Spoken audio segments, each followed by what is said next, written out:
Hello, and welcome to another episode of Movies, they're pretty good. I'm your host, Travis Dudding, and if you're listening to this on the release date, Merry Christmas. I guess Merry Christmas regardless, but yes, it's Christmas.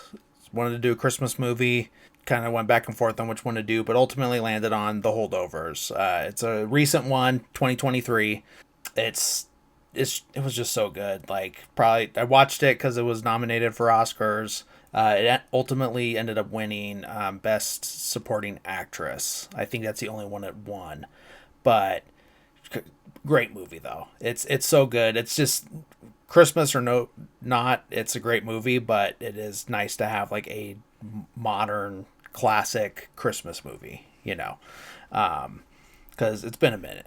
Yeah, I got the Blu-ray right here. I do know that it has been released on 4K, which I don't know. I think they've finally cut down on doing this, but I hated for a while where they would put something out on Blu-ray only, and then like a couple months later put it out on 4K, and it's just do it all at the same time, or don't do it at all. but um but yeah, that's kind of irritating because the same thing happened with Immaculate. It was only on Blu-ray, and I bought it, and then a couple months later they announced a 4K for it, and I was like, oh my gosh! And now it's like, at least with Immaculate, it's not one that I'm like, oh my god, I have to have the 4K. This one, I like this one a lot more, but it's still one that I'm just like, you know what? I'm fine with this until it like gets scratched or something like that and it starts skipping, and then I'll upgrade it, or if something happened to the case, something. But for now, it's fine like this. But yeah, let's get right into it. One thing I like about it is the opening logos and stuff. You get the MPAA logo, showing that it's rated R, but it's like a very 70s style. And same with the Focus Features logo, which I like that they do that. Like, I feel like and whatever time period the movie is set in, and this is like a more recent thing. I feel like they weren't doing this like 5 years ago. Maybe they were, but yeah, whatever the time period the movie is taking place, that's what the Focus Features logo kind of matches, even though that studio wasn't around back then. So yeah, it's very 70s style. Same with the Miramax logo, and it does have like a little bit of a like jitteriness to it, like you are watching it from a film projector. But it's a very subtle. You might not even notice it. But yeah, it's great. I love that it has that film feel, that vintage film feel to it too. And it's just, there's so much stuff that comes out now, and then even if it is a great movie, it just, I don't know, it's like there's just no color to it, and it's a weird time for film right now. Like, there's great movies coming out, but a lot of the things a lot of the time when a new one comes out, the common argument you're going to hear, or common complaint you're going to hear, is that like, why is it colored that way? Why just like color it correctly, and I think the biggest one that I've seen is Wicked, where they would show the set photos and how colorful everything looked, and then the final movie, and it's like, well, why does it look like washed out in the final movie? But it makes sense to have that look for other movies, but what's the point of making everything so colorful in Oz if you're not going to show off the color? That's the complaint. But yeah, it's film's taking place at a boarding school, like kind of like a preppy boarding school, kind of near. They don't. I guess they don't really say where exactly it is. Maybe they do, and I just missed it. But it's somewhere near Boston, like driving distance, so it's maybe somewhere deeper into Massachusetts. Not that Massachusetts is all that big, but yeah, it's in the 70s, rich boarding school. It's about to be Christmas break. You get like shots of the town and the school and kids, just going about their day, doing PE, doing choir, and that it's scored with a choir singing "O Little Town of Bethlehem." And so yeah, basically the gist of the movie, like what the inciting incident is that the and even just what the title refers to is that when these kids, when it's break, everyone's, not everyone's going to go home for the holidays. I mean, it's a very different situation for me, obviously, because I am like in my 30s, but I'm here at in a college town where everyone pretty much has disappeared for Christmas. And it's not my year with my kids, so, and it's too hectic to even try to like go anywhere, and then after being in the military, Christmas by yourself, it's not that big of a deal. It sucks. It's sometimes it's always better to be with people, but sometimes it's just like, it's just not worth the effort this year, and it's fine if I'm just chilling by myself. So that's how it goes. But so basically, what the holdovers referred to as is the kids that are staying at the school for the break. And since they're minors in like high school, I don't think it's as low as middle school, but it's definitely high school. They need adult supervision. So and then like the Harry Potter movies, Harry wasn't going to go home to the Dursleys, so he was a holdover every year, So after a few establishing shots, we get to Paul Hunnam's office. He's played by Paul Giamatti. A great performance, That's that. I don't think anyone's going to be surprised about that. But yeah, he's so good. He didn't win the Oscar. Who did win that year? Was that might be Oppenheimer year? Everything blends together now. So yeah, he didn't win the best actor. He won the Golden Globe because it's separate by comedy and drama, obviously. And then there's like a famous photo of him after he won the Golden Globe sitting at In-N-Out with his Golden Globe on the table, So I love that picture. That's just so awesome. But yeah, we get show his office. He's sitting there grading papers. Gets a knock on the door. Miss Crane comes to say, hey, not the dean, but the headmaster, because it's super fancy. He wants to see you in his office. And by the way, like I brought you made you some cookies. So these are for you. And so yeah, it's obvious that she's fond of him to an extent, and it seems to be one of the few people that is. And so he goes to the headmaster's office. Basically, whoever was supposed to stay over and be the adult supervision for these kids got out of it, and we see him talking to another guy saying like, oh yeah, I just told him that my mom had lupus, and so he's I got out of it. And they're like, oh, who they stick it with? And he's like, oh, who. And then we cut back to the headmaster's office, and Hunnam is finding out that he's got to stay over, that he's going to get a bonus for it and everything like that. And I don't think he was actually going to go anywhere. So, but it is still like, it's one thing to like, hey, I wasn't going to go out of town, so that's fine. But I'm fine staying here. But then when you have to work, that's completely different, So that's where it kind of sucks. It's like, hey, everyone else gets a break, and I'm fine like being in my little apartment at the school and everything like that, and doing my own thing and just having the time off to do what I want to do, whether it's like catch up on, for me it's catching up on movies or reading, whatever it is. Everyone's got their own thing that they want to do. No one wants to be like, oh yeah, well, I got to work the whole time. That's obviously a bummer, even if you weren't going to like go on this like big trip. So the headmaster Woodruff is telling them like, hey, it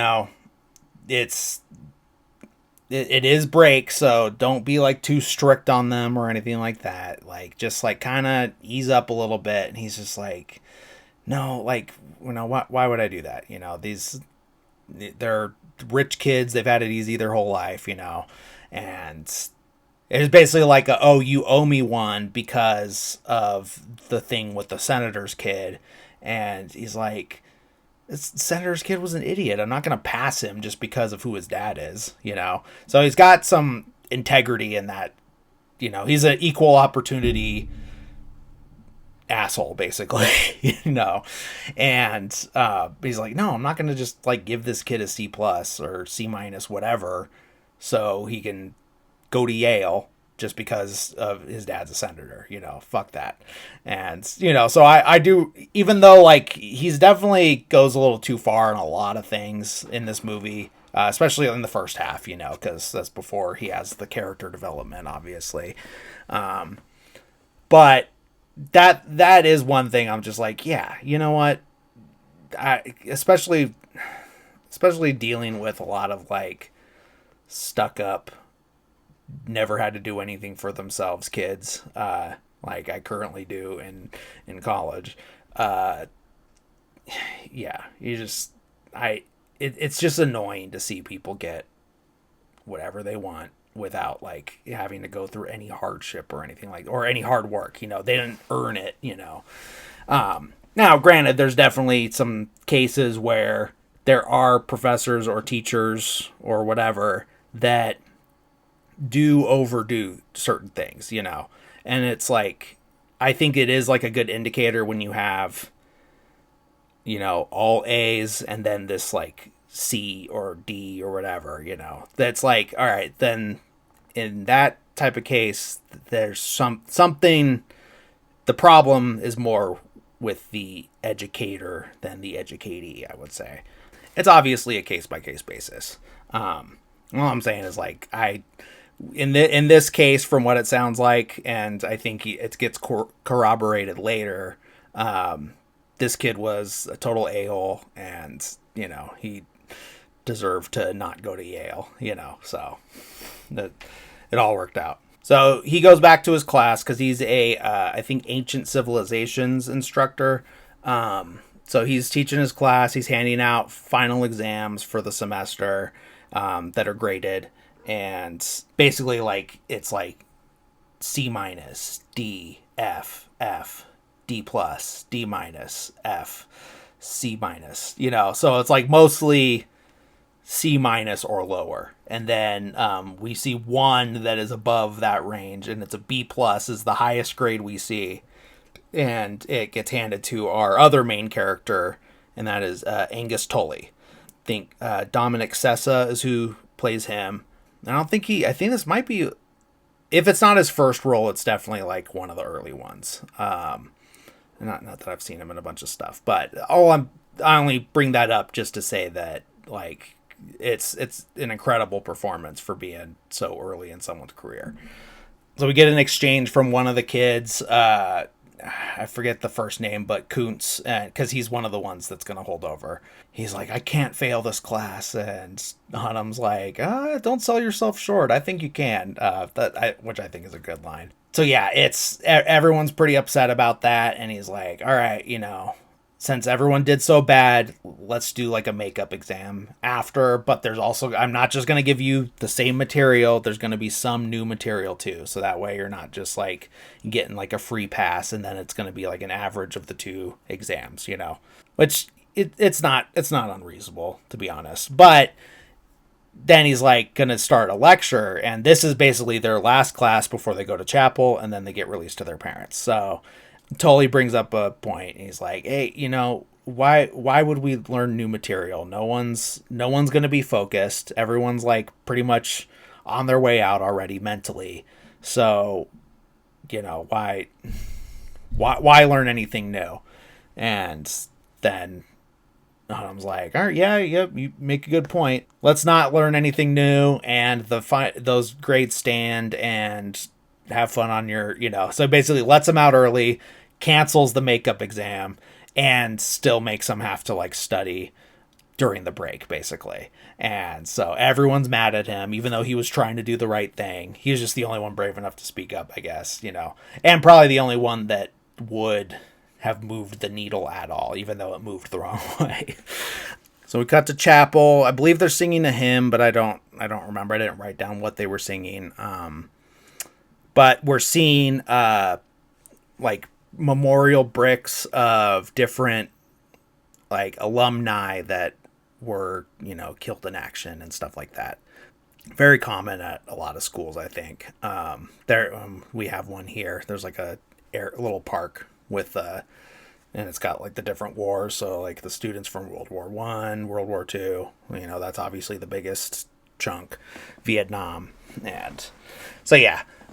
So we're seeing that, and then we see like a picture of a man in uniform with the folded flag and everything. So this one's fresh. He doesn't have a brick yet, but then it does get acknowledged. Like, let's say a prayer for the ones we've lost, and including Curtis Lamb, killed this year. It's 70s, so it's during Vietnam. And then mentions that his mom works there at the school, and then we see Mary, played by Divine Joy Randolph, I believe. And yeah, she's the one that won the Oscar for this. So yeah, she works there at the school. She's like head of the kitchen basically, and her son went to that school and graduated, and pretty soon after got killed in action at Vietnam. So then we cut outside after chapel when everyone's released to their parents. We see our main guy Tully standing there just kind of looking around for his family, and as he's standing there, someone comes and she's like, Angus Tully, like there's a phone call for you. And we know where this is going, and it's the mom saying like, hey, like, I know you were excited for this trip, but can you just stay there, because I've been super lonely and I want to go on a honeymoon with my new husband. And which that's super shitty. And it's like, yeah, everyone deserves to go on a honeymoon and everything like that, but like, he brings up a point. They've been married since July or January, something like that. They've been some J month, which all of them are pretty far back from December. So it's like, you've had this whole time, and they're like, oh, we've just been so busy. Well, it's like, I am a parent, and I am in like a multi co-parent situation and everything like that. If I get remarried and I promise my kids some trip, or I'm not sending them to a boarding school anyway, but if I had sent them to a boarding school for whatever reason, if they wanted to go, and I sent them there, and I was supposed to have them for Christmas, I'm not gonna fucking cancel that shit just so I can go on my honeymoon. I would just postpone the honeymoon even more, but I probably also wouldn't postpone the honeymoon to begin with. I don't know. It's a super shitty thing to do, and it's just very. It just shows kids like where your priorities are. Now that there's situations where you gotta move stuff around and everything like that. Things do happen. Life does happen, but I think like if that was the case, then they wouldn't be going on the honeymoon too. You know what I mean? So it's like you can't just move. I don't know. That it's just it really rubbed me the wrong way. It was just supposed to, obviously. So he has the bad news. He goes to the room where Hunnam is talking to the other holdovers, and he's like, oh, surprised to see you. And then he's like, yeah, well, me too. And so he goes in there. Hunnam's giving him like all these like rules and stuff for the time that they're there. So basically, he's not giving him like any break. He's like, you still got to do your PE, you still got to study, and it's like, come on, man, really. It's like there could be rules like, hey, you're not supposed to leave this area, all that. I think that's more reasonable, but whatever. It's just like, come on, man, just like let kids be kids, But yeah, they find out that the school is shutting off heat to all the dorms. So basically, except for the building that they're going to stay in, and they all have to stay together in like one, or basically like 3 rooms. The students are split between 2 rooms, and then Hunnam has a room like right next door. So, that that sucks too, because he's just like right there. So they get to their rooms. Tully's looking for his family photo. It's like a photo of him, his mom, and his dad. So obviously the mom has remarried, and we just don't know, is the dad dead or they divorced. That we don't know. But this is the picture of them like as a family, and so it's obviously very important to him. No matter the context, and he's looking for it. He can't find it. He confronts Kuntz because Kuntz was in the class where he fucked everything up, and now they gotta do a extra assignment over the break and everything like that. And he goes up to him and he's like being shitty about it, and he's like, well, why are you even here? Like, and he's like, my family's like renovating the house and they're putting all the tools in my room. And he's like, no one renovates their house in winter, you fucking idiot. They just don't like you. Like, they just don't want you around, And maybe that's true, maybe it's not. But, it's just... So obviously that sets him off. They start fighting. Hunnam comes in and they like break apart. And then he's like, all right, who started it? And no one's fessing up to that. And it's like, all right, for every minute you withhold the truth, I'll give you detention. All right, first detention, you're going to be cleaning the library, and you're going to be like scrubbing every nook and cranny, every piece of gum off the bottom of the desk, or bodily fluids, and all this stuff. And then one of the kids just like snaps, and he's like, hey, it was him, and points to Kuntz, and Kuntz is the one that did it. Oh yeah, a little bit before this, we also find out that Smith, he's got long hair. The reason he's there is because he was refusing to cut his hair. His dad's some like helicopter CEO or some shit like that. So they usually go skiing, and he just, refused to cut his hair. So he's like, all right, you're not going, or basically like that. Park is, he's from Korea, so that's where his whole family is. So that's just too expensive to go back there. And then Allerman, his parents are missionaries, and they're on mission in Paraguay. So he's a Mormon. Which makes sense that he's the first one to break, lying or covering for somebody and everything like that. So at dinner, they have Kuntz like down at the other end of the table. I don't know if they put him there or if he like was just mad and wanted to go sit down there by himself anyway.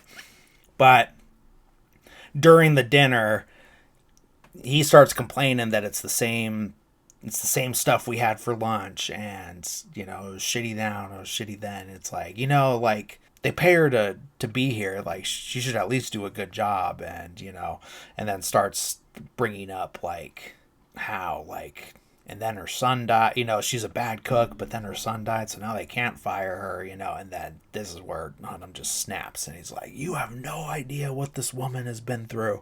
And and just, he like goes hard at him. Yeah, he just shuts that down. This is the first like humanity we've seen from him, really. Because before he just like, he just seems like a jerk just to be a jerk. This is the first time we're like, oh, okay, he does have a line, and he does have some empathy somewhere in there. So yeah, then after the kids go to bed, he has to do like basically the security checks and things like that. He goes around the whole school with the flashlight, just checking to make sure if something's locked or something's supposed to be locked, that it is locked, that nothing's like flooding or, all that stuff. And so he's doing that. And then he gets to Mary's living area, and she's sitting there watching TV, and then he comes in, and so they start watching the Newlywed Game together, because he's never seen it, and he's like, you never heard of this? And so they're watching, and this is just them kind of like hanging out and stuff, like actually, two adults get to hang out instead of just all these kids.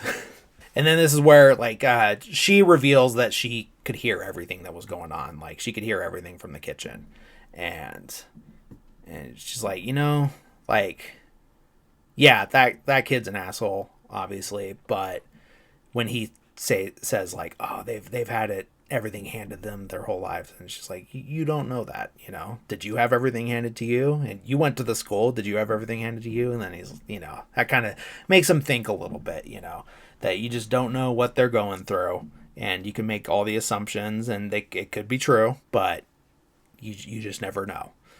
And then because they're watching the Newlywed Game, I think there's like a question that gets asked, and the wife looks at the husband a certain way, and she's like, they're gonna get divorced. Like, I could see that. I know that look of disappointment. And then so that gets them talking about relationships, and she says that she was never married, that she was engaged to Curtis's dad, but he died before Curtis was even born. So I think probably during like World War II, maybe, but he was working at a shipyard and basically got crushed by some machinery, and I think before the age of 25, basically, both of them died super young, and, it's just super sad situation, obviously. And that basically she took that job so that he could be a student there. And then when he graduated, and he got good grades and everything, and could have got into college, but they just couldn't afford it, even with the financial aid and everything. And so because he couldn't afford college, he joined the military, and then he got deployed and got killed in action. So we get like a short montage of them like doing like physical activity and stuff, and just like, just not having a good time. And then when they finally do get like a little break, and they're just out in the outdoors messing around, Kuntz comes up to Allerman, takes one of his mittens, and says, "That's for snitching on me," and throws it in the river. And then like Tully points out, he's like, man, he's such an asshole. He did that. He only took one on purpose so it would sting even more. Basically, it's like worse than like losing both of your gloves together. It sucks just to lose the one, and then you just have the one as a reminder that you only have the one. And so, Allerman's like pretty upset. He's like on the verge of tears, and he goes over to the river and just throws the other one in, just so he wouldn't have that reminder, basically. And, it's just the shitty things that kids do. And then Tully had mentioned something about Fork Union before, and so Park asks him, he's like, hey, what is Fork Union? And he's like, oh, it's the military school, and basically if I get kicked out of another school, that's where I'm going. And so that's just like kind of like he knows that he has to do good, and it's just really hard for him, and so he just knows that that's where he's got to go if he fucks up. So then that night, we see Park, he's crying in bed, and Tully wakes up and notices, and he's like, hey, like, you okay? And he's just like, oh, I had a nightmare. And he's like, yeah, I get those too. Like, it's okay. And he's like, it's not just that. Like, I had an accident. So basically he peed the bed. And he's just like, oh, yeah, you did. It's like, all right, just, that's okay. Just try to find a dry spot and get some sleep, and I'll help you with the sheets in the morning, so that way nobody knows about him or anything like that. And then, it's a real sweet moment. And then you do get like a funny line at the end, because it's totally rolls over. And he's like, fucking asparagus. So obviously they ate asparagus. And so it's an extra odor on top of everything. So then we see them in the library, like studying or something. And then there's like a low rumble outside. And then it kind of becomes apparent that it's a helicopter sound. And then they go look out the window, and sure enough, it's Smith's dad. Like, it's his helicopter's company landing out there, and he's like, big softy, like I knew he'd cave. And he's like, hey, how many of you guys like to ski? And so then it cuts to Hannah making phone calls while Smith and his dad are standing in there. So basically they've invited all the other holdovers to go skiing with them, and so that way they can go, because they couldn't be with their families, but they can at least go do something fun. And so they get a hold of all the parents and get permission for them to go, except for Tully, because his mom and stepdad are off on some excursion, so the hotel can't get a hold of them, and then they just keep trying, and then they just can't get a hold of them. And so he is literally the only one that has to stay there. So yeah, it's a total bummer, but this is gonna kind of get everything moving, really. So now, obviously, the rules, like things start to kind of change a little bit, because then when instead of just Hunnam and Mary watching TV, Tully gets to be there too. He's just kind of sitting off to the side. He has a book, but he's also gets to like hang out too. So they're watching Newlywed Game again, and then this time Mary asks Hunnam, like, "Have you ever been married?" And he's like, "No, I came close once. It just didn't work out. That just the right person hasn't come along and everything like that." And then I forget how it comes up, but basically he talks about like where. Oh yeah, because she asks him like, if you could go anywhere in the world, where would you go? And he starts listing off some like he's like think Greece, Italy. Then he says Carthage, and he's like, I want to write a monograph on Carthage. And then he's like, a monograph is like a book but smaller. She's like, I know what a monograph is. And then I think Tully says, why don't you just write a whole book? And he says, I just don't think I have a whole book in me. And then Mary says, you can't even dream a whole dream, can you? And it's just, it's a surprisingly powerful line that it hits him and then gets him thinking, I think. That it's just like, he's selling himself short more than he realized that he is. So then we see him go to bed pretty much drunk. He's like stumbling in there. And there's been like a couple scenes throughout that kind of like hint at him like having like just a little bit of a problem, but not like belligerently drunk or anything like that. But like the students can kind of smell the Jim Beam on his breath and stuff like that. So yeah, he kind of stumbles into bed, passes out. Tully sneaks in and steals the keys, and he just basically goes on like just a little joyride, not joyride because he's not in a car, but just little journey through the school and everything. He's just like doing whatever he wants. He's eating like out of the big ice cream tub in the freezer, just going all over the place and just exploring and everything, just having a good time, but not like doing any like actual mischief, just just having fun, just being a kid. And then we see him in the morning sitting in the chapel, and he's looking at Curtis's picture that's still up and just kind of staring at it. And then as he's sitting there, Mary comes in the morning. I don't know if it's to pray or to also be there with the picture, but, they just kind of nod at each other and, leave it at that. So then during breakfast, he's like, hey, he totally says like, hey, can I be excused? Go to the bathroom real quick. And they're like, yeah, whatever. And so he goes not to the bathroom, but to the payphone, and he's calling a hotel saying like, hey, can I check in? But they're not gonna let him in because he doesn't have any money, not really. So all that stuff, it's just like, but then he gets caught by Hunnam, and he's like, "What are you doing?" And then he, hangs up and everything, and then this sets Tully off to like he's running away, and Hunnam's chasing after him, and he's like, "Get back here!" That just kind of like I think mostly just fucking with him. But then he gets to the gymnasium, which is unfinished. Like they've been like lacquering the floor or something like that. So you're not supposed to go in there. It's not dry, all this stuff. So he runs in there and then hits the like little trampoline for like gymnastics, does like a flip, but then lands wrong and is like screaming. He's like, and so then it's them trying to get into the car. Like Hunnam's trying to scrape the ice off his windshield, and it's just on there real thick. And Tully's like holding his arm, and he's like, "Hurry up!" He's like, "I'm trying." And so they get to the hospital, and they're yelling at each other the whole time in the car. And but then they get there, and you think that he's just gonna like throw him under the bus, because like Hunnam's worried that he's gonna like lose his job now because he's supposed to be in charge of him, and he's got a broken arm now, all this stuff, and he's just like, I'm screwed, and just kind of talking out loud about it. And then there's nothing to indicate that it would go this way, just based on their interactions before.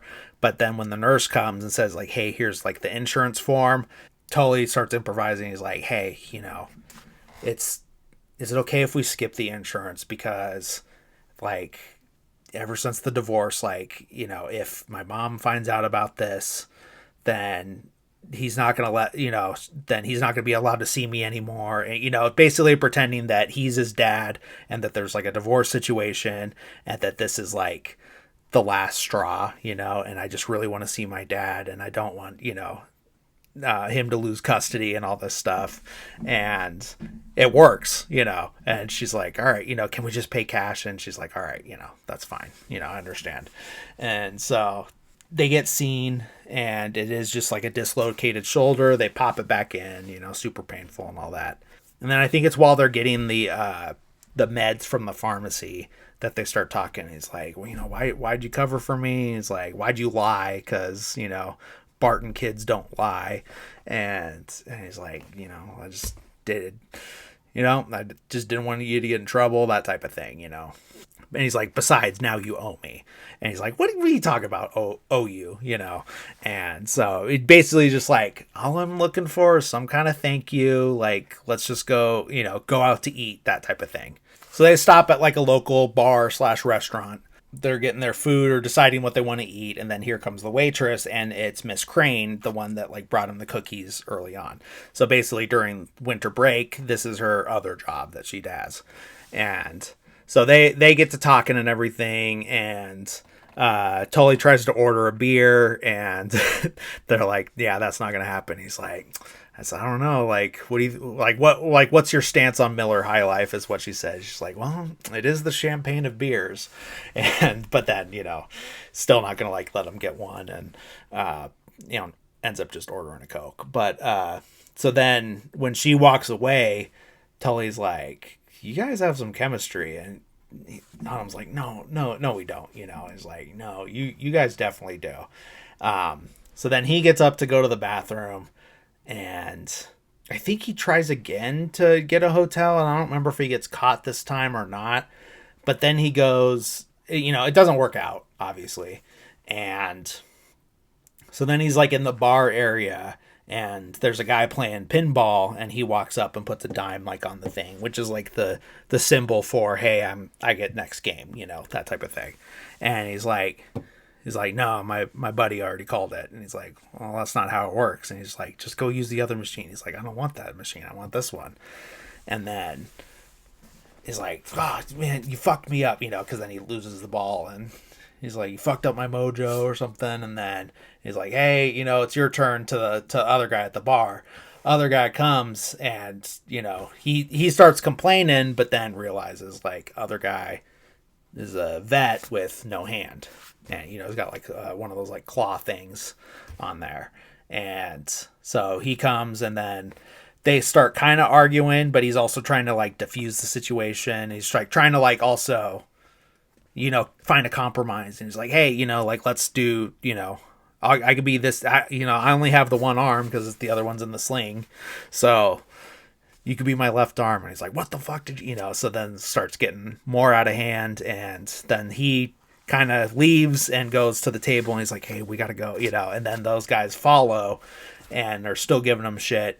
And then Miss Crane comes, and then everything kind of, they're like, hey, like, what's going on, and he's like, Hunnam says, like, I have no doubt that he did something to annoy you or disrespect you or something like that. So why don't we just let this all settle down, and like, let me buy you guys each a drink, and we can forget all about this, but he says it in like some, I think he says, go the way of the dodo, and they're like, what do you mean? And they're like, it's an extinct bird, so, but they get the deal, and then they're like, all right, yeah, that's fine, and so they each get a drink and then walk away and everything. And then I think it's when they're leaving that they're kind of having a conversation like outside of the bar, and he's like, why'd you buy those guys a drink? And he's like, like, they've already sacrificed so much. It's like basically saying, it's like, no, even though they were like rude and everything like that, like, you have no idea what they went through, and he's like, Barton kids don't go to war, they go to college, they keep going, they get free pass to go to work at daddy's company and all this stuff, and they don't have to go do that shit and get blown up and everything and lose arms. So basically it's like it, just they've been through enough, and so they don't need us like making it feel worse, basically just kind of giving that, like, kind of meet them with some understanding, basically. I don't think I mentioned that Miss Crane invited them to a Christmas Eve party at her place. It's like, yeah, you guys both come and bring Mary. It'll be great. That way you guys get to get out of the school for once. And so they do end up going.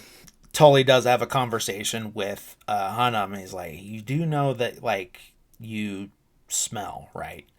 And he's like, there's just like a certain smell you have. It's like a fishy smell, and it's kind of worse like towards the end of the day. And he's like, yeah, like, I know. I think it's like his body doesn't break down. So I think it's like I don't know, it was like trimethylamine or something like that, or I don't know. There's something that his body does not break down, and then that's what causes the smell. And he's had it his whole life and everything like that. So they do agree to go to the party, or he does. He's kind of in charge of everything, so he agrees that they're going to go to the party. We do see him getting ready. He puts some like bathroom air freshener like in his pits and everything, like to try to help. And they get to the party.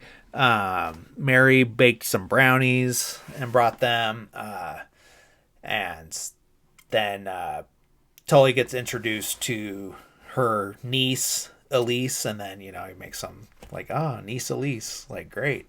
And then so it's it's a cute girl his age, so they start hanging out.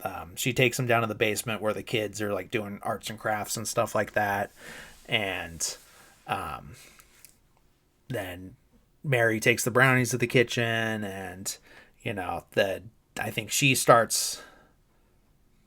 of like in charge of like the record player and stuff like that, but that, more on that in a little bit. And then the like groundskeeper / janitor shows up, Danny. He's like another middle-aged black man that is kind of been flirting with Mary like off and on, and then this is kind of where we see it happen a little more. He brought her a present. It's like a little brooch and everything. It's super cute, and she's super happy. But also like she's like, I didn't get you anything. He's like, you didn't need to get me anything. You already got me that smile, So he's being super smooth and everything. Down in the basement, Tully and Elise are down there. They're like finger painting. They do end up kissing after like an awkward exchange where she's like, were you trying to look down my shirt? And he's like, no, yes. And then they end up kissing, But then we cut upstairs, and Mary is getting like a little too drunk. So she has put on a record. I forget the artist, but it is like more old school even for the 70s. I want to say like an old jazz record, but I forget who the artist was. But she's like, like Curtis loved this music, it was just so surprising because he was so young, and I can't believe he liked this like old stuff like this. And then so she's obviously getting a little emotional about it, and also a little kind of stumbling a little bit, but you could tell that she's pretty drunk, but hasn't done anything too much yet. But then someone comes and is just like, hey, can you put something on like more hip or more upbeat? And she's like, don't touch that fucking record, and snaps at this guy. And then this is where like Danny was already like kind of looking a little worried, and then this is where he's like, okay, so something's up here. I mean, it's obvious what it is, to the audience and the people that know her. Everyone knows what the deal is. And so then we see Miss Crane and Hunnam talking like in the living room, and she's like, hey, are you gonna do anything special for Christmas tomorrow? And he's like, no, I wasn't planning on it. And she's like, you should. He's away from his family. Like, you should try to do something to make it special. Get a tree, decorations, whatever. And and he's just like, yeah, I can see how that'd be a good idea. And, you can also see in his face that he's just like, yeah, this is like going well. Like she already like kissed him on the cheek under the mistletoe and stuff like that. So he's like, yeah, maybe we do have chemistry. And right when you were kind of seeing him have that realization, someone comes in and she gets up and she's like, oh, I'll be right back. And then gets up and gives a big old kiss to this guy. So obviously she is with somebody. And so then it's just like you see Paul have the realization. It's just like, oh man, there wasn't chemistry. She's just a really nice person, all this stuff, that happens to everybody, at some point you're just like, man, like, does this person like me? And you can convince yourself one way or the other. And then you see that they have a boyfriend or they have a girlfriend or something. And then you're just like, man, and you feel stupid. And yeah, and it's like, then you never trust your feelings again. But he doesn't have to sit in that too long, because then Tully like rushes over. He's like, hey, like you need to come into the kitchen right now. And so he goes in the kitchen and Mary's in there. She is now barefoot and just like sobbing, and just says like, just yells like he's gone, and just sobbing and sobbing and sobbing. And so it's just like, I think she just hadn't really let herself grieve properly up until this point, probably. She probably did a little bit at first, but I don't know. And it's like it could still hit you, and even if she did like properly grieve like during, like shortly after, it is the first like holiday season without him, so then that dredges up some extra feelings and everything, because you could go through all the steps and then you get to that first Christmas without them, or the first birthday, whether it's your birthday or their birthday, and then so that just brings everything back. But yeah, it's an incredible scene, and then it's one of many where you're like, yeah, of course you got the Oscar. So then the three of them are leaving, and then they kind of start arguing, like Tully and Unum, and Unum's like, see, like we shouldn't have come, and he's like, what are you talking about? Like, no, like we should have come. Like I was having a good time. You were having a good time. Like, let's just take Mary home so she can rest, and then we can come back. And then she's like, no, like we're not gonna. And then Mary's just like, leave me out of this, like I'm fine, take me home, but I don't really care what you guys do after that. And then but then like Autumn says something like about like, you think I want to do this, like be stuck babysitting you, and then says some shit like that. And then when Tully walks away, and then Mary's just like, no, you don't do that. You don't tell a kid who has been left behind by his family on Christmas that you don't want him, like what the fuck is wrong with you? And she does like flat out say that, like, what the fuck is wrong with you? And I think that's what kind of like clicks for Hunnam, like, yeah, you know what, you're right. I'm doing this wrong. So he gets up like very early in the morning. He goes and finds like the last Christmas tree on the tree lot, and doesn't have any like decorations for it. And he's like, oh, we could find some decorations. So yeah, then he does have presents for he has a present for Tully, and he unwraps it, and it's like a book. It's Meditations by Marcus Aurelius. And then he's like going off like, oh, it's the Bible and the Quran and the Bhagavad Gita all mixed into one, and there's no religion in it, and so it's great, all this stuff. And then he's like, oh, Mary, I got you something too. And then she opens it, and it's the same book, and she's like, oh, so you just get this for everyone? And he's like, yeah. And he's like, but I also got you this. And then it's like whatever like liquor that she likes, and she's like, oh, okay, all right. Tully also got a letter from his mom, and it's just a Christmas card with like probably like $100. There's just a couple 20s in there, a few 20s, so I'm assuming it's like $100. But then I'm guessing it's lunch, Yeah, because I think it's that same scene, but they're eating, or maybe it's dinner. Yeah, no, it is. It's the dinner that night because it's like a traditional Christmas dinner. I think there's like a turkey and stuff, and Tully says like, this is the first like actual Christmas family dinner I've ever had. And it's like, even if we are all together, my mom usually orders out from Delmonico's. And, so this is the first time it's like a homemade Christmas dinner, you know. And so he's just like very grateful for that. And then Hunnam says, like, I want to make this special for you guys. So, like, whatever, like, if there's something you want, just let me know. And he's like, all right, I want to go to Boston. And then I was like, no, out of the question. And then Mary's like, you said anything. And he's like, come on, like, please, like, I just want to go to Boston. And he's like, you know what? Like, all right, like, it could count as a field trip, and there is funding for that, and we can make it educational. So yeah, like, all right, fine, let's do it.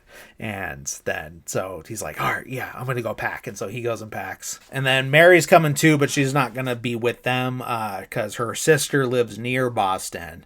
And so she's like, hey, can you drop me off at my sister's? She was wanting me to come anyway, so I think now is like kind of a sign, like I should just go now. And so drop her off. Her sister's having a baby. So they get there. She brings like a suitcase and like a hat box, and she's getting into the room, and she has the hat box, and she opens it up, and it's all of Curtis's like baby stuff. And so obviously this is also an emotional scene, and because she's letting go of it, but it's going to the right spot and everything like that. So, it's and then her sister comes in, realizes what's going on. They hug and cry and everything, and then you see them like laughing and reminiscing and stuff like that. It's beautiful. So then we see the two boys out sightseeing and stuff. We see them at like a outdoor book store or something like that, like in an alley. Which I have seen things like that before, but it is just interesting to see it in the snow, which I haven't seen that, but also, I only lived a few places with snow, but I never saw it out there. But while they're looking, here comes this, like middle-aged sex worker notices Hunnam sitting there because he's like kind of near the sidewalk, like reading a book, smoking his pipe. She's like, hey, do you have a cigarette? And she's like, no, like I smoke a pipe, as you can see. And it's like, God, come on, like, how about a date, And it's like, come on, like, we can go someplace warm, like, stuff like that. And then he's like, no, like, it's fine, like, I'm not interested. And then she's still pushing, and Tully's in the back. He's like, it's okay. Like, I'll be fine. And he's like, yeah, see, he's fine. He doesn't mind if Daddy gets a little candy cane. And he's like, no, like, ain't gonna happen, And that so she leaves frustrated, and then they Tully kind of laughs like, yeah, that's okay. You can go get candy cane, that type of thing. So then they go to a museum, and then like Tully's starting to get a little bored, and then Hunnam points out, he's like, hey, well, what do you notice on that piece of pottery? Because he's just like, it's just a bunch of pottery. It's like, well, like, take a look at this one. And then it's just like full on like a couple having sex, and he's like, now, and then he says something like, every generation thinks that they invented debauchery and all this stuff, and it's just always been there, I forget, I didn't write it down, but he says something else, and then Tully's like, see, if you put it that way and throw in some pornography, then people will be way more interested in your lectures. So then we see them ice skating, and they're like actually like having a good time and laughing and joking and everything like that. And then as they're walking away from the ice skating, they run into someone that he's like, Paul Hunnam. And so they start talking, and it's this guy, Hugh Kavanaugh, and he's asking like, oh, like, what are you doing? Like, you still teaching? And he's like, yeah, like, and then this guy, Hugh, he's like, yeah, like, no, like, I live in the area, like, in Cambridge. And then the wife is like, Harvard, like, he's teaching at Harvard. He's just being modest. And so he's teaching statistics at Harvard. And he asks, like, Paul, like, hey, like, well, what have you been doing? And then he says he's been teaching, and then he asks, like, oh, where? And then he just lies. And he's like, abroad, and do it, like, I'm all over the place. And then Tully's like, oh, well, he's writing a book. And and kind of improving for him and kind of helping him save face and everything like that. And then, like, the guy's just kind of, there's a weird condescending tone to him and everything like that. And he does say, like, oh, I'm just glad you landed on your feet, that type of thing. And then they part ways, and obviously Hunnam is just, like, all worked up. He's like, that fucking asshole. Like, Tully's like, well, hey, what did he mean by, like, I'm glad you landed on your feet? And he's just like, well, all right. When we were at Harvard together, basically, like, I got accused of plagiarism, and then I got kicked out. And he's like, well, you got kicked out of Harvard for plagiarism? And he's like, no, I got kicked out for punching the guy that accused me of plagiarism. Because basically, like, someone copied off of him, but he's the one that got accused, that type of thing. And it's like, oh, you punched him? He's like, no, I hit him with my car. And so he hit someone with his car and got kicked out of Harvard. So he doesn't even have, like, a college degree, but he was able to teach at the school because whoever was headmaster at the time when he needed the job, like, kind of knew, like, hey, I know you're a good dude, so I'll keep your secret and let you have a job, that type of thing. And he's just like, you can't tell anybody about this. So the next morning they're getting up. Paul has brought some, like, room service breakfast into the room, and Tully's like, oh, okay, like, let me just get ready real quick. And he grabs his stuff to go to the bathroom and drops a pill bottle on the floor.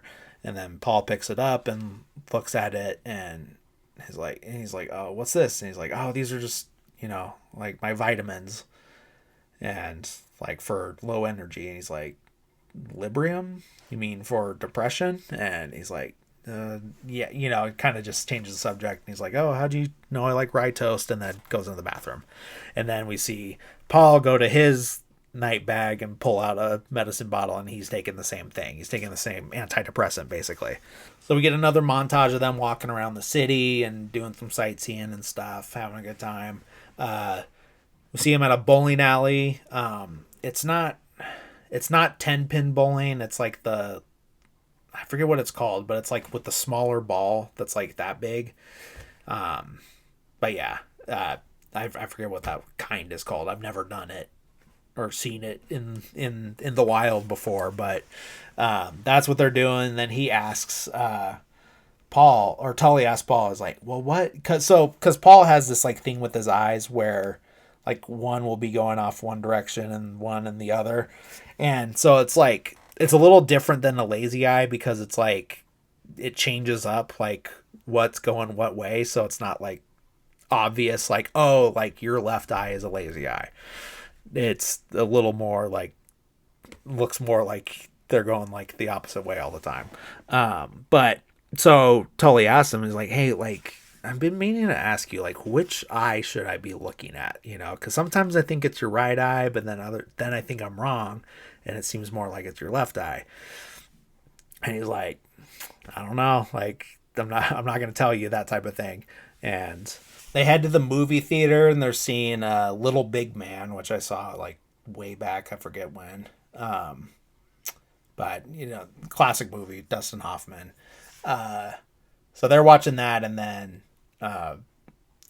Tully tries to pull the, hey, I'm gonna go to the bathroom trick again, and it works. He says he's gonna go to the bathroom, gets up, and just goes right down the stairs out onto the sidewalk. And Tully realizes as he's lighting his pipe, and he's like, wait, and then gets up, follows after him, sees him about to get in a cab, and he's like, hey, like, stop, like, what are you doing? Like, was this your plan the whole time, just to ditch me? Is that the whole reason we're here? And he's just like, it's fine, like, there's just something I have to do. I was gonna come back Just like, it's okay, I'm not trying to run away or anything like that. There's just something I have to do. And he's just like, well, what? Like, what, what is it? He's like, you can come with me. It's like, I need to see my dad. He's like, that's fine. Like, you could just tell me, like, it's okay if we go to a cemetery. And then nothing said. And then we see the car pulling up, not to a cemetery, but to a psych hospital. So Tully had said that his dad is dead. And so that's what we thought until they're pulling up here. So obviously he lied about that just out of embarrassment. And so he gets in there. He goes to visit his dad. His dad, like, comes in, gives him a hug and everything. Kind of like is confused at first and then recognizes him. And then they sit down, and then Tully's telling him about how he's doing in school and how his grades are up and all this stuff. And the dad just like, hey, by the way, like, I think they're trying to like poison me.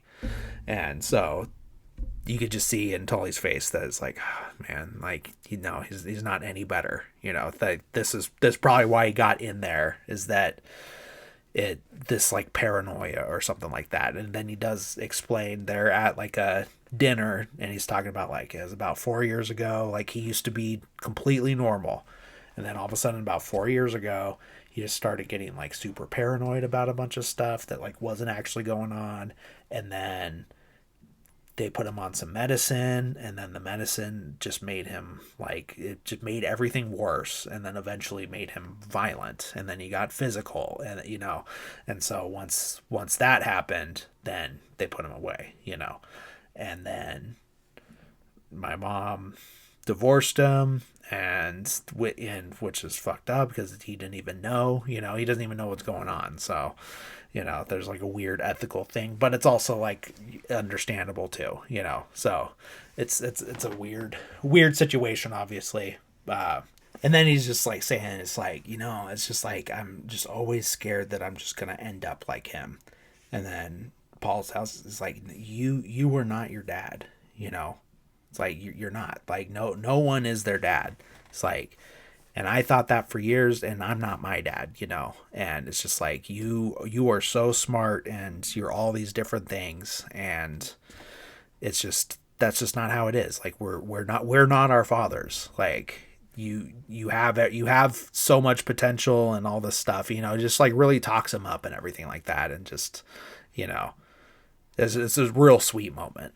And then like, as they're wrapping that part of the conversation up, then they're like, oh, like, there's Mary. And then he's just like, hey, don't say anything. He's like, no, like, it's fine. Like, our secrets are safe with each other. Like, my Harvard shit and your stuff with your dad. So no one's going to say anything. So Mary comes in, they stand up, and everything. She's like, hey, I'm sorry I'm late. And they're like, no, like, don't worry about it. Waitress comes, and she's like, hey, do you want like a cocktail or anything? And she's like, no, I'm fine. And, and I already ate. So, and then she's like, all right, well, do you guys want dessert? And then they're like, hey, what's that over there? And then you see like the flames coming up, and they're like, oh, that's Cherry's Jubilee.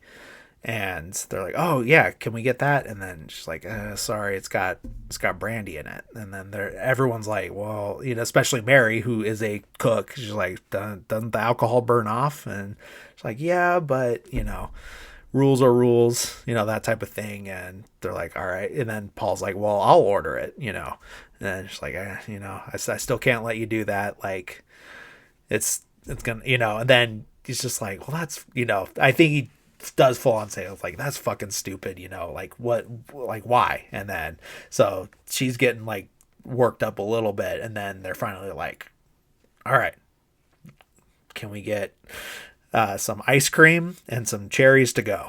And they're like, and the check. And so she's like, fine. And then so she brings those things, and then we see them in the parking lot. They have the box of ice cream, and they dump the cherries on top, and then they're dumping his flask of Jim Beam on top, and then they light it on fire and then put it out, and then they're eating it in the parking lot. So it's like a DIY Cherries Jubilee, and it's a fun scene. So back at the school, they drive back. It's New Year's Eve. They're watching the countdown. It's the three of them, and Danny's there too, and then it counts all the way down, and they're like, oh, I wish we had some fireworks. And then Tully pulls out an M80, and he's like, how about this? And then they're like, we're not lighting that in here. We're gonna go in the kitchen. And then it's Paul that's saying this. He's like the last person you expect. And so they go into the kitchen and they light it, and it's like, big loud sound and everything. Everyone's coming in their ears. And then we cut to, I don't know if it's like, I don't think it's the next day, but then we see the students are showing back up, and we see that Smith is getting out of the shower, and he cut his hair. His dad convinced him to cut his hair.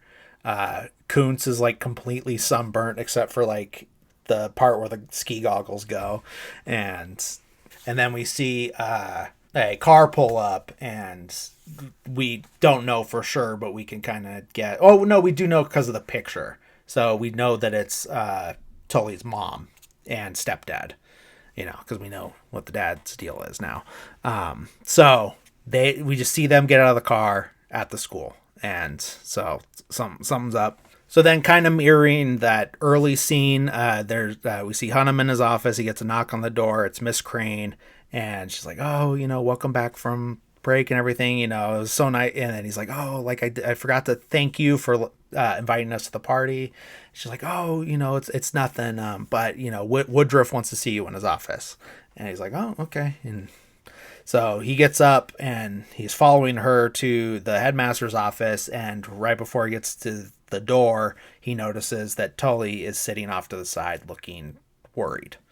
But doesn't get to talk to him, and then just kind of clocks that, and he knows he can put the pieces together. He's a smart guy.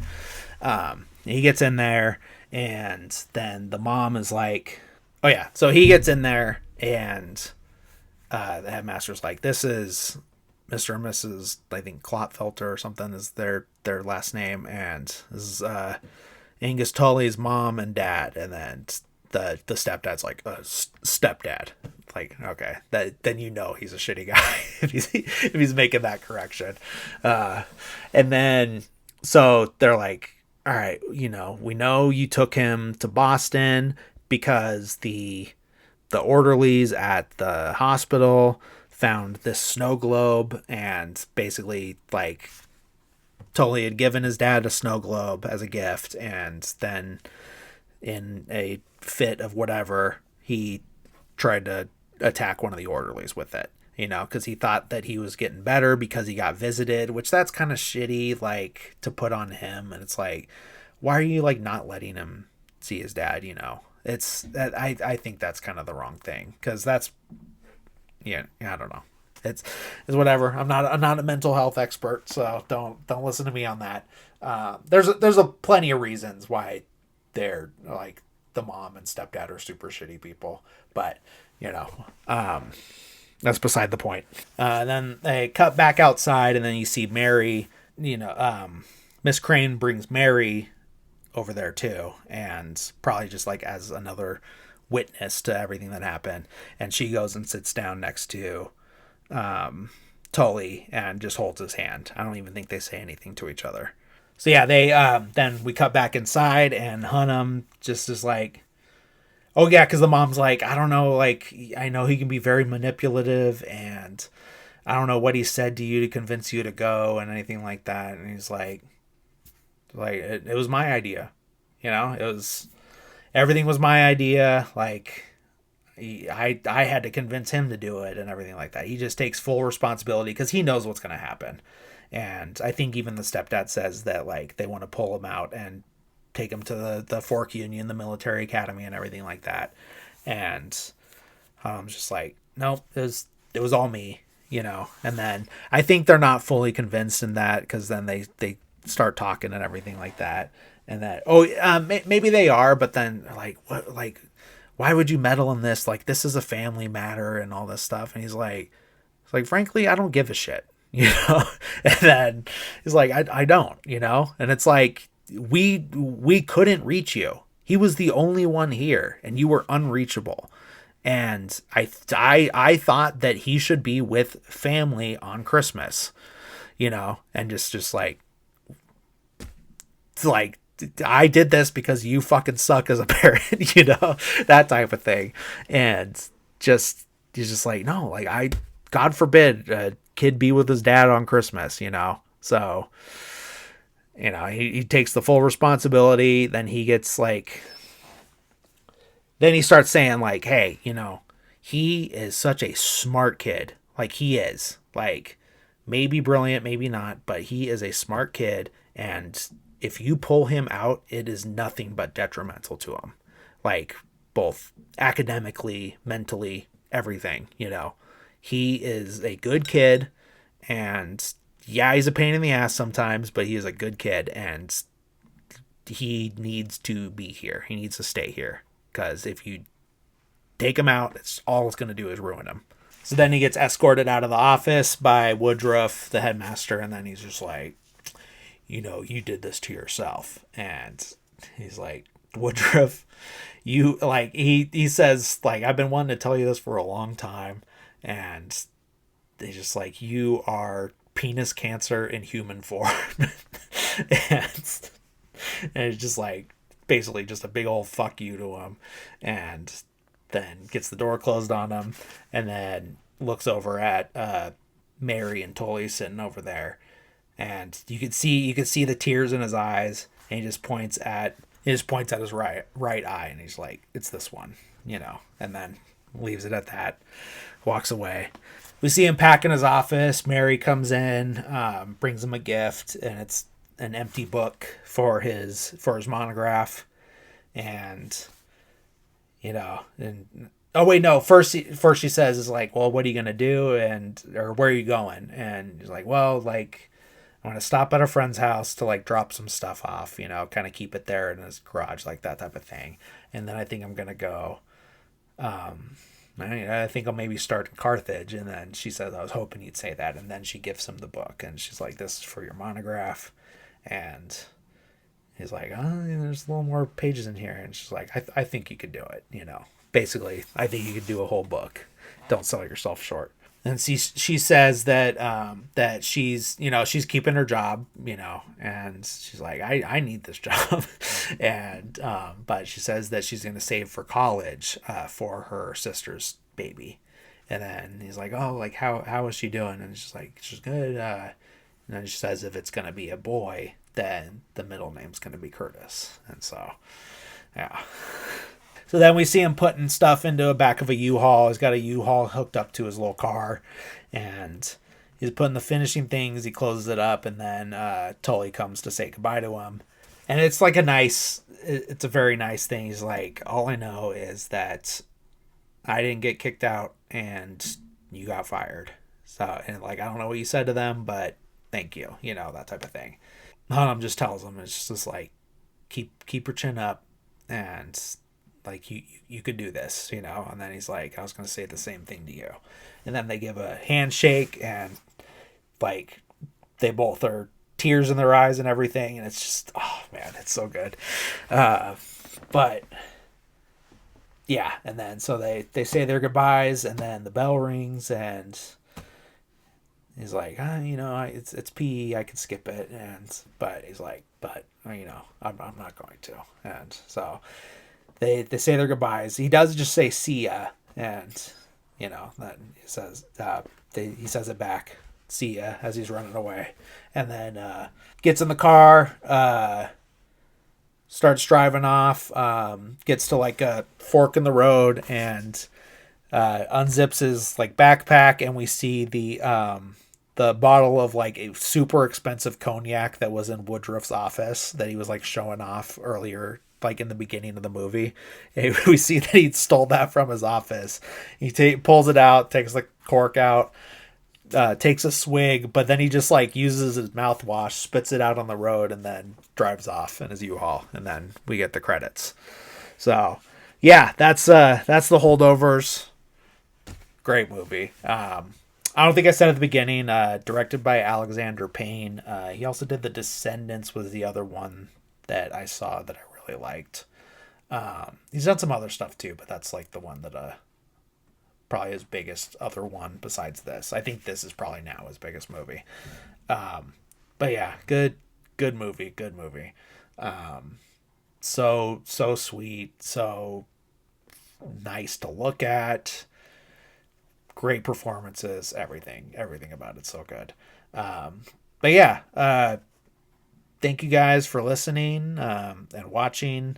Thanks for coming back with me as I restarted it this year. Thanks for putting up with all the changes in format and everything that I keep announcing. I'm not entirely sure what I'm going to do next week, but it will be, I think New Year's Day. So like the first day of 2026, there will be a new episode. But yeah, thank you guys. It's been a blast. It's been nice restarting this year, and I can't wait to keep going. It's this is really fun to do, and even if I'm just spewing this out into the empty void, it is fun to do. So, and I also got a couple things in the works to have some guests on, and which those are always more fun episodes anyway. So just don't have anything concrete yet, but that is coming, so stick around for that. Thank you guys. Hope you're having or had a Merry Christmas and a Happy New Year coming up, and stick around for next week. Thanks. Bye.